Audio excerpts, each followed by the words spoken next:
మురళీమోహన్ గారిని వచ్చి ఈ ఫెలిసిటేషన్ ని అందుకోవాల్సిందిగా రిక్వెస్ట్ చేస్తున్నాము. సో లెట్స్ వెల్కమ్ మురళీమోహన్ గారు ఆన్ స్టేజ్ ప్లీజ్. గట్టిగా చప్పట్లతో. వారాల అబ్బాయి సినిమా మనందరికీ గుర్తుండే ఉంటుంది. అద్భుతమైనటువంటి ఎన్నో విజయాల్ని చవి చూసినటువంటి మా మురళీమోహన్ గారు కేవలం హీరోగా యాక్టర్గానే కాకుండా నిర్మాతగా అలాగే రియల్ ఎస్టేట్ రంగంలో కూడా రాణిస్తూ ఉన్నారు. అజాత శత్రువు అనేటువంటి పేరు మా మురళీమోహన్ గారికి సొంతం. మురళీమోహన్ గారికి మరొక్కసారి ధన్యవాదాలని తెలియచెప్తూ ఉన్నాము.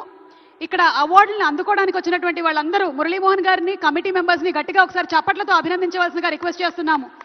ఏదో ఒక్క సంవత్సరం అవార్డు చూడడం అంటే సినిమాలు చూడడం అంటే పర్వాలేదు, కానీ 14 సంవత్సరాల సినిమాలు చూడడం అంటే చాలా ప్యాషన్ ఉండాలి. అంత ప్యాషన్తో ఆల్మోస్ట్ 14 years ఆఫ్ ఫిల్మ్స్ని చూసినటువంటి ఇటు మురళీమోహన్ గారు అలాగే జయసు గారి కమిటీ వాళ్ళకి శుభాకాంక్షల్ని తెలియచెప్తున్నాము. Congratulations sir.